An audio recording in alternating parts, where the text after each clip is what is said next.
Timothy Williamson, welcome to How the Light Gets In. Oh, thank you. So, you've had a very long, illustrious philosophical career. What's the one question that has troubled you the most, that has sort of absorbed you the most? Gosh, that's actually quite a difficult question, because I've worked on a number of different things, and in a way, there isn't one question that's been troubling me all along. I work on things where I feel that I have something to say, and often I realize that I have something to say because I'm involved in a discussion about them, and then I hear myself saying something, and I think, that sounds quite promising, and then I could do something with it. So I'm actually not the kind of philosopher who's tortured by philosophical questions. I mean, I like playing with ideas, and then when I think that I can put some things together in a way that reveals something new, then I do that. So as I say, there isn't really, some kind of point of agony that I'm constantly returning to. You're also a philosopher who's reflected on the nature of philosophy quite a bit. You've written a book about the philosophy of philosophy, and you've also written a book, a more introductory book called Doing Philosophy, From Common Curiosity to Logical Reasoning, in which you argue that philosophy isn't something totally alien to us. It's there already in our lives in trivial and important ways. Can you give us some examples in which philosophy sort of occupies the everyday? Well, I think one that actually I give in the book involves a captain of the French rugby team being interviewed about how he thinks about tactics. I mean, it was a real interview, and where when you think about tactics in rugby, you have to have clear and distinct ideas about what you're doing, and you have to sort of break a question down into its smallest parts, and then or a kind of some kind of move, and then build it up from the smallest parts. And that is actually pure Cartesianism. I mean, both the reference to clear and distinct ideas and the sort of analytic method of breaking things down into their simplest parts. So that's kind of everyday. But another example would be when my first child was conceived, and a bit after. There's a distinction that people were talking about between knowledge by description and knowledge by acquaintance, which was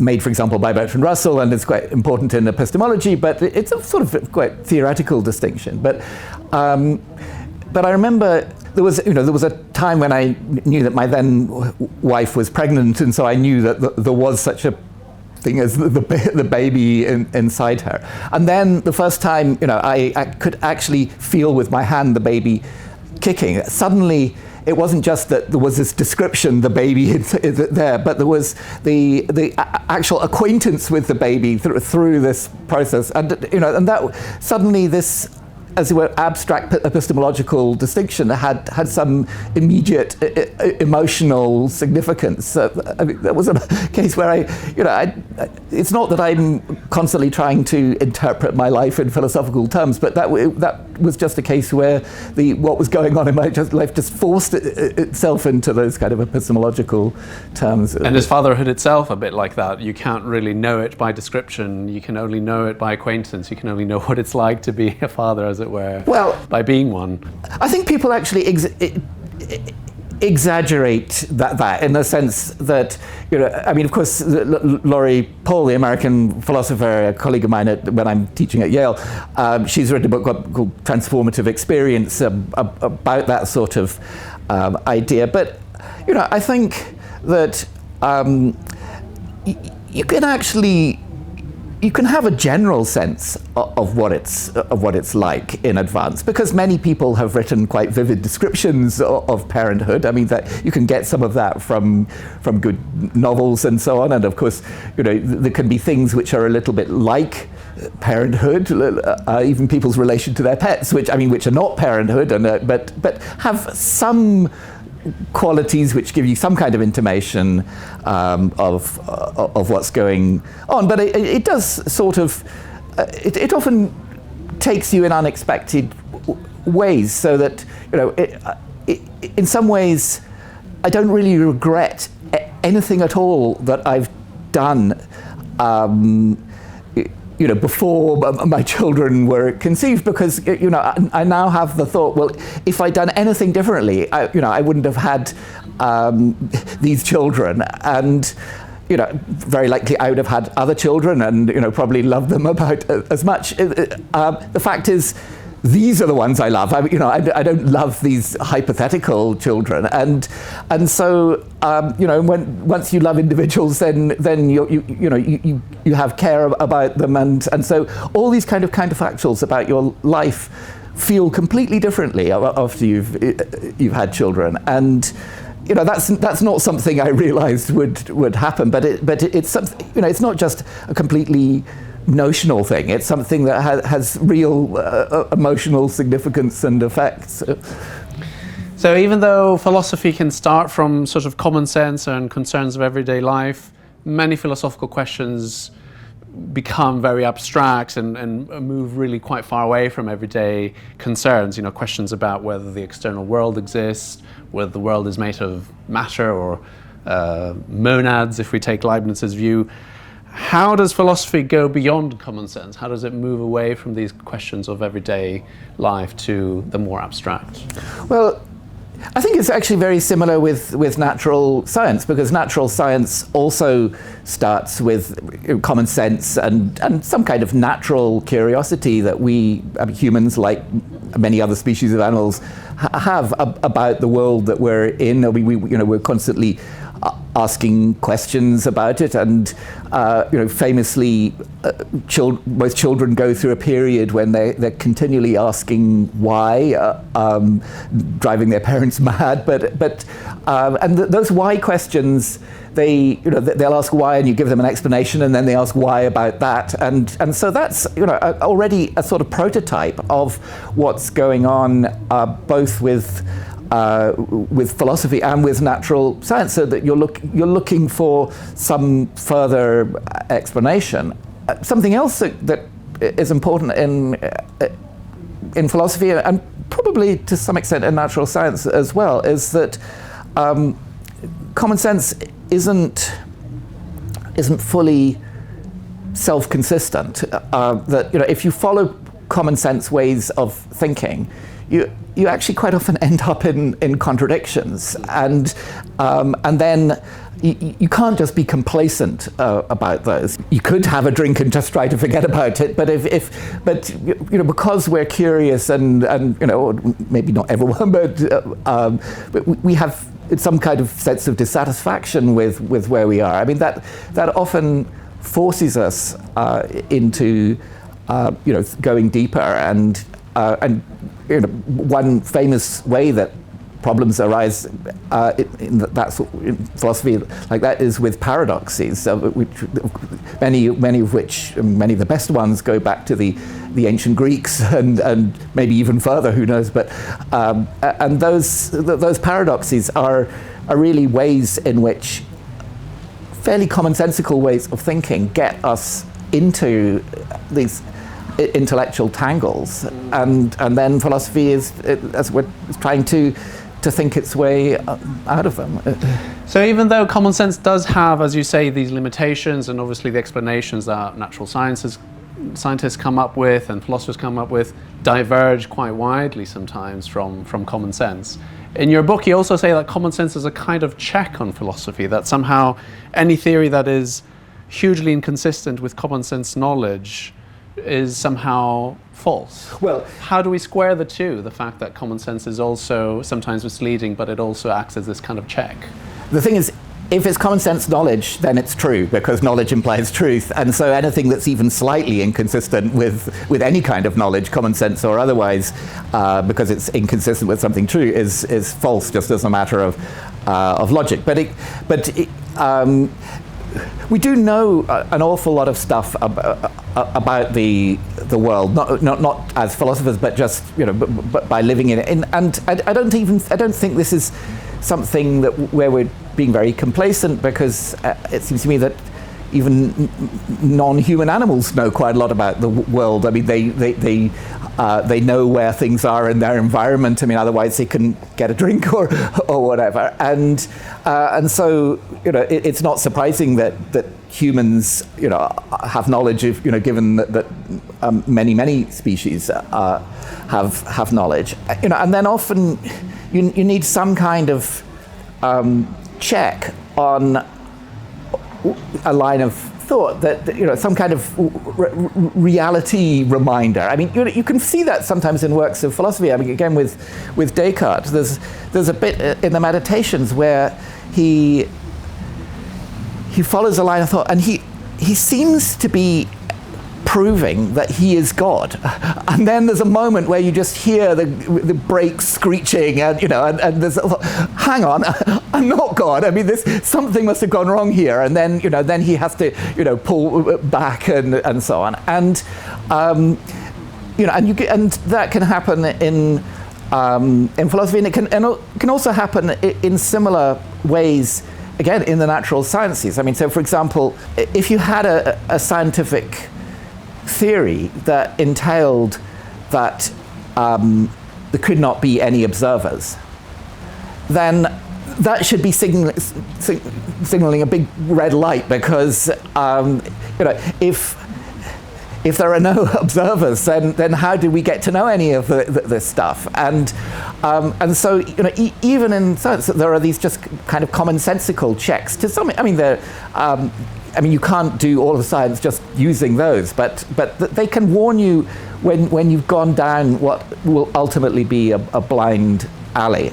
How do we know to distinguish, though? Because, for example, one of the examples you give in your book is this old argument by MacTaggart about the illusion of the passage of time. And, I mean, science today, theoretical physics today, seems to be moving in a similar direction. Seems to be moving in the direction that, well, time isn't something that passes. There's no such thing. Time is kind of static, as it were, and the passage of time is some kind of illusion. And it seems like we couldn't possibly be more certain of anything else in our everyday life. That time obviously does pass, because that's how we experience the world. So how do we know whether the scientific theory has gone wrong somewhere, or the philosophical theory, or there genuinely is something about our everyday experience that is illusory? Yes. Well, actually, earlier today at the festival, I was at a session on philosophy of physics with a bunch of physicists who were all talking about how we needed to think of time as something dynamic. So I think the jury is still out within physics about that question. But of course, I mean, the point is a more general one, and so there isn't any kind of magical rule that tells us where something is too ridiculous to be true. But I think usually what goes on is that we start thinking about, well, can some explanation be given of how we could be mistaken about this?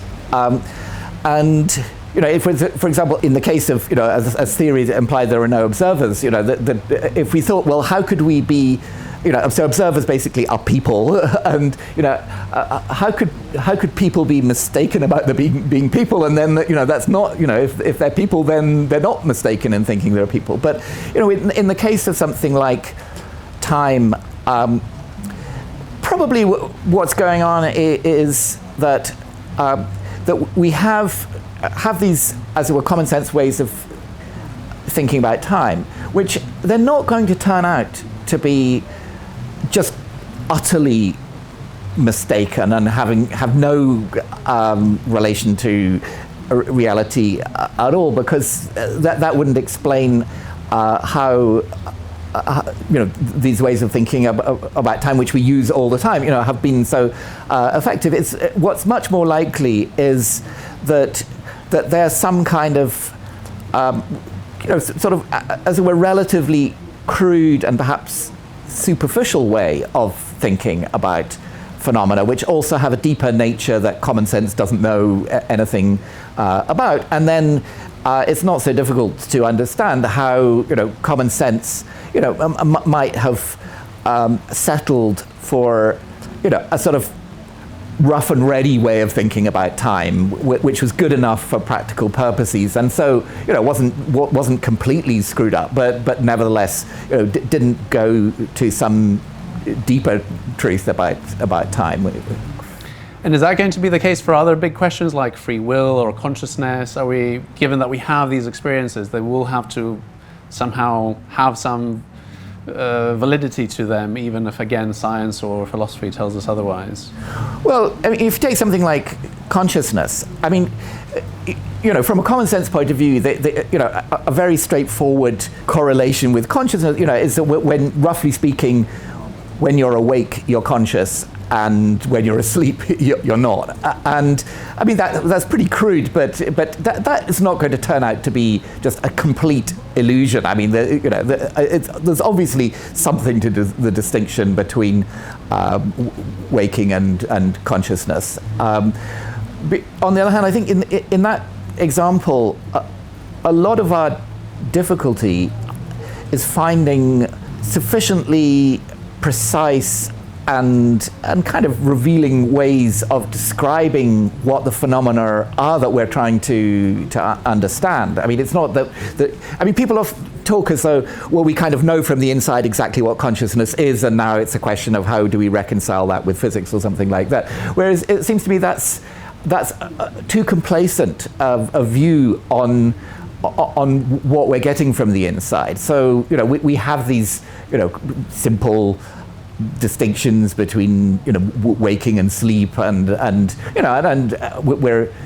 it's true that, for example, we're sometimes conscious of our own thoughts and things like that, but finding even the right language to describe the things about consciousness that we'd like to describe. I mean, people often they like to talk about what it's like to taste coffee or whatever the example is, and then they think of the phrase what it's like as somehow already capturing the nature of consciousness, whereas it's a very crude way of talking about it. So I think that it's again a case where it's not going to turn out that this is all total illusion, but it may well turn out that the most kind of revealing and perspicuous ways of describing what's going on are going to be pretty different from the ways that we currently have. One example of consciousness is pain, which people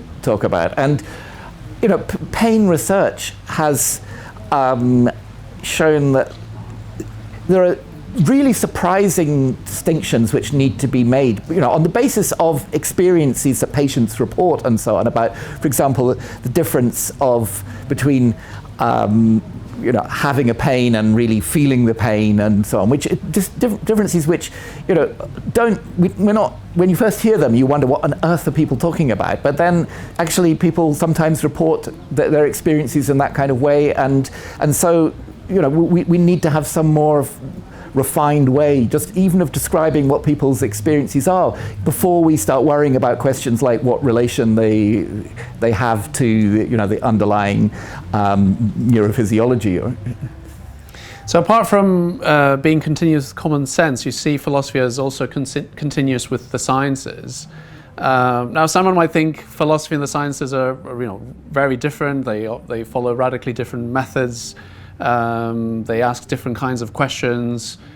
We want our scientific theories to be empirically verifiable or testable or falsifiable, whereas philosophical questions might be seen as doing something different, being about, I don't know, how human knowledge all fits together or what makes sense more broadly. Why do you think philosophy is continuous with the natural sciences? Well, that's actually a matter pretty much of common experience in philosophy. So one example would be something like philosophy of physics, where philosophy of physics sort of overlaps with very, very theoretical foundational physics. And often you have conferences where there are both philosophers of physics and theoretical physicists. Sometimes the same person can spend some time in a philosophy department and some time in a department of physics, and they've got lots to talk to about each other, and so it's kind of obvious that the questions that they're interested in, both on the philosophy side and the physics side, are pretty much the same questions in some cases, and that it's really just a matter of kind of academic departmental lines that's dividing them, not the fundamental questions. And an area in my own case which is like that is I'm interested in various questions, roughly speaking, about the logic of knowledge, and including things like what you can know about other people, what other people know, and so on.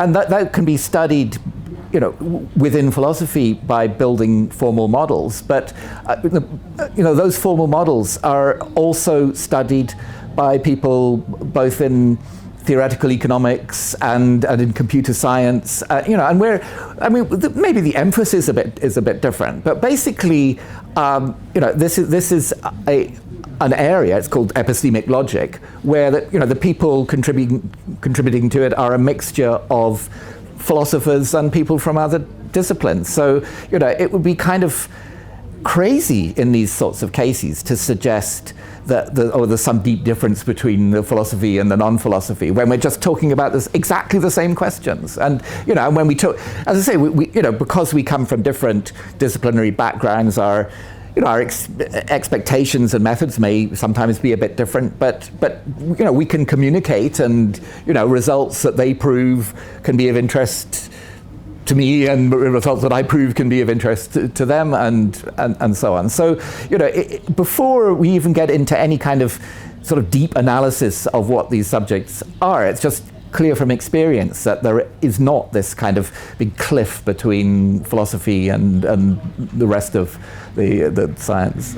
One difference that one might point out is the role that the history of each discipline plays in, say, philosophy on the one hand and science on the other hand. Most scientists don't go on to study the history of science in order to practice science, but a lot of contemporary philosophy is based on picking up from other philosophers of the past and engaging with the history of philosophy to think about these problems, to find out what the problems are in the first place, and sometimes even to see different ways of thinking about contemporary philosophical puzzles that maybe have been forgotten. What do you see the role of the history of philosophy being here in relation to this distinction between science and philosophy?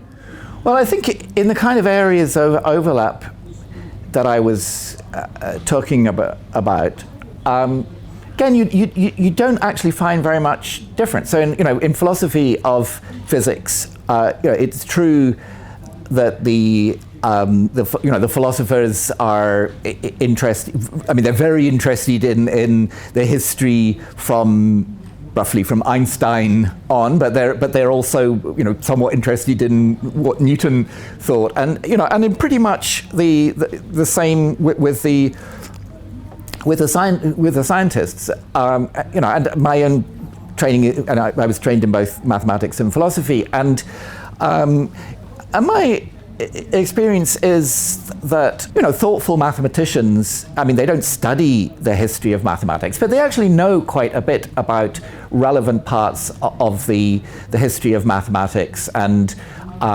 they with things like the definition of a continuous function. The mathematicians, they're aware of the problems in the history of mathematics that led to the ways that mathematicians now have of handling those questions, and which motivate the kind of definitions that they make. I mean, it's probably the case that in some branches of philosophy, as it were, the quite distant past is more present.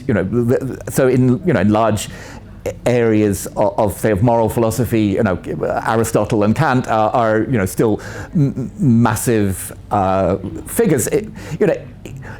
But that varies, and of course, in moral philosophy, you also get people who are using ideas from formal decision theory, where again, if they're interested in the history at all, they're interested in relatively recent history. I mean, my experience is that very often, when there are advances in contemporary philosophy, we can kind of look back and see, oh, this was maybe what so-and-so was getting at, but we would not have been able to get the idea just by studying them. So, an example is the idea of possible worlds, which is very, very important in a lot of contemporary logic and metaphysics and so on. And that idea is in Leibniz, but I don't think people could have got it, or as it were, its use from Leibniz, because in Leibniz, these possible worlds, they're ideas in the mind of God, and people didn't anymore want to have God in their theories. But so that what happened was, in fact, that Rudolf Carnap, in thinking about how to interpret certain kinds of language, he needed things, just things at the level of language, not at the level of God, which were called state descriptions. And then he realized, well, actually, these state descriptions are quite like Leibniz's possible worlds. And so, now Leibniz looks very far-sighted because he was talking about possible worlds. But I think if people had just tried to do things by studying Leibniz, they wouldn't have got anywhere. They had to be focusing on something different, and then they realized in retrospect that there was a kind of forerunner for what they're doing in the past philosophy. And I think it often works that way. But Timothy Williamson, thank you very much. For more debates, talks and interviews, subscribe today to the Institute of Art and Ideas at IAI TV.